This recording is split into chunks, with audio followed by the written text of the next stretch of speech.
जितने आस्था चैनल पर कथा सुन रहे हो, जितने फेसबुक और यूट्यूब पर सुन रहे हो, बहुत सावधानी से सुनना।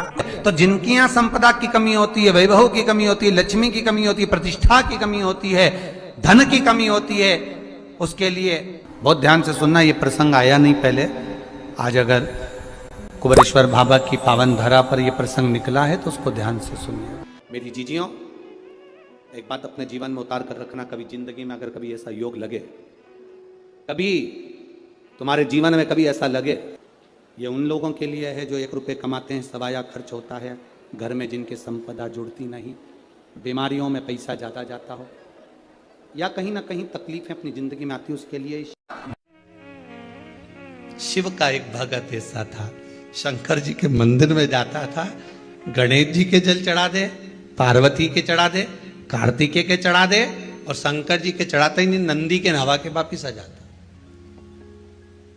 अब शंकर जी के मन में आया कि मेरा इतना गुणगान गाए, भजन करे, कीर्तन करे, नाम जाप करे, स्मरण करे, खूब मेरा नाम लेकर आए, घर पे भी बोल के आए कि शंकर जी के मंदिर। अब उन्हें किसी ने शिव जी के मंदिर में सारा देवता, पर नाम क्या निकले, शंकर जी के मंदिर जा रहा हूं। अब मां तो गणेश जी भी है, पर तुमने कहा एक बार भी कि मैं गणेश जी के मंदिर जा रहा हूं? नहीं। पार्वती के मंदिर जा रहा हूं? नहीं। नंदी के मंदिर जा रहा हूं? नहीं। आपके मुख से क्या निकला? शंकर के मंदिर जा रहा हूं। नाम भी बोल के आए कि शंकर के मंदिर गया, और सबके चढ़ाए, और मुझे छोड़ जाए। अब मुझे छोड़कर जा रहा है, करा क्या जाए, क्या बोला जाए? अब भगत रोज घर चले जाए, रोज। अब की बार पार्वती जी ने शिव जी से कहा, प्रभु जी ये तो आपका घोर अपमान हो रहा है, बहुत बड़ा अपमान है कि हमको जल चढ़ाए और आपको ना चढ़ाए। शंकर जी समझ गए कि ये तो अपमान वाली बात है कि मेरे को जल नहीं चढ़ रहा और सबको चढ़ा रहा है। तो पार्वती जी ने कहा, जरूर तुमने इसकी कोई मनोकामना पूरी नहीं करी होगी, इसलिए वो रह गया होगा, इसलिए आपसे थोड़ा चिढ़ गया, इसलिए जल नहीं चढ़ा रहा। शंकर भगवान ने नंदी को बुलाया, नंदी को बुलाकर कहा, बता इसकी समस्या क्या है, इसकी परेशानी क्या है, इसको कष्ट क्या है, बोल जल्दी से। नंदी ने कहा, महाराज जी कोई कष्ट नहीं है, कोई कष्ट नहीं।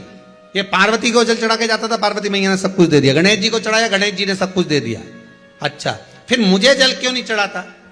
नंदी बोले, ये तो मुझे नहीं मालूम, मुझे ज्ञात नहीं कि जल क्यों नहीं चढ़ाता। शंकर भगवान बोले, आज शाम के समय पर अपन दोनों इसी के घर जाएंगे, ठीक है? अपन इसी के घर पहुंचेंगे। अब बाबा कृपा करे, शाम का समय था, और शाम के समय पर देवाधिदेव महादेव नंदी पर बैठकर पार्वती जी को लेकर इसी भगत के घर पहुंच गए। और भगत के घर पर पहुंचते से ही बाबा देवाधिदेव महादेव ने आवाज लगाई। जैसी आवाज लगी, भगत निकलकर बाहर आया, और बाहर आते से बोला, प्रभु आप पधारे हो, आप मेरे घर पर आए हो? शंकर भगवान बोले, आया तेरे घर पर हूं, पर बाहर बात नहीं करूंगा, अंदर चल के बात करूंगा। और शंकर भगवान उसको ले गए अंदर ले जाकर पूछा, भोलेनाथ जी ने, ये बता कि तू सबको जल चढ़ाता था, पर मुझे जल क्यों नहीं चढ़ाता था? तो भगत ने कह दिया, प्रभु कारण केवल एक था, भक्त भगवान के मंदिर में रोज जाता है, पर भगवान भक्त के घर नहीं आता है। आपको बुलाने के लिए मैंने ये जल नहीं चढ़ाया,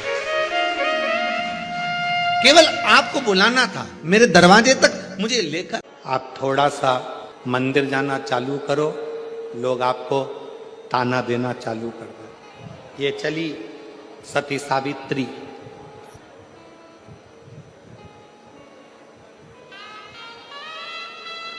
कल एक माता जी ने, कल नहीं परसों के दिन, जब हम डीडवाना में एक दिन के लिए परम पूज्य स्वामी जी श्री 1008 श्री विष्णु प्रपन्नाचार्य जी महाराज जी स्वामी जी ने शीतलकुंड बालाजी का दर्शन करने के लिए निमंत्रण दिया, वहां पहुंचे। एक माता जी ने एक बहुत अच्छा प्रश्न किया, बहुत अच्छा प्रश्न, कि गुरुजी मेरे पति को गए हुए 6 साल हो गए, क्या मैं शिव जी के मंदिर में जाकर शंकर को जल चढ़ाऊं तो कोई बुरी बात, कोई गलत है? शिव महापुराण में अगर आप लोग कभी स्कंद पुराण का काशी खंड का अध्ययन करें और शिव महापुराण को अगर दिल से गीता प्रेस गोरखपुर की शिव पुराण को घर लेकर आओ, उसको पढ़ो, अध्ययन करो। आप सब तो भाई श्री की भूमि से हो,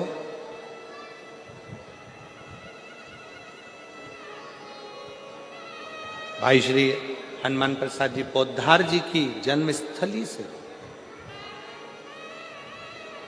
गीता प्रेस गोरखपुर की शिवपुराण को लाकर हिंदी के अंक का अध्ययन करो,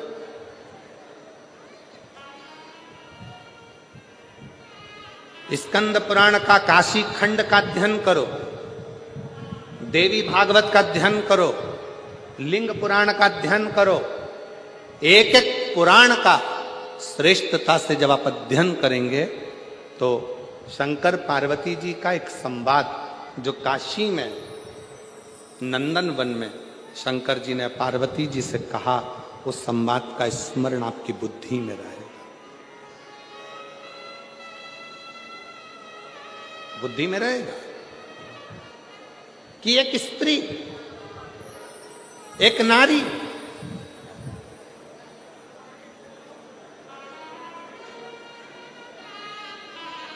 उसका पति अगर चले गया है और पुत्र यदि जीवित है तो वो नारी यज्ञ, तप, अनुष्ठान, दान, पुण्य, व्रत, भजन, कीर्तन, अर्चना, आराधना सब करेगी और उसका पुण्य पूरे परिवार को, कुटुंब को प्राप्त होगा।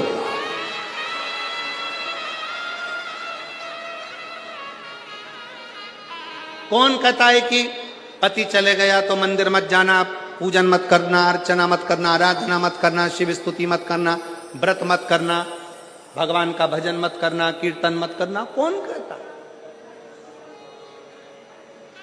शिव महापुराण की कथा तो यहां तक कहती है भाई कि तुम कितने भी अशुद्ध हो, कितने भी अशुद्ध, पापों से घिरे हुए हो, पाप कर्म से लिप्त हो, कितने भी अशुद्ध हो, फिर भी भगवान का नाम लेने में कोई पाप नहीं लगता। भगवान का नाम लिए जाओ, परमात्मा तुमको स्वीकार करे, स्वीकार करे।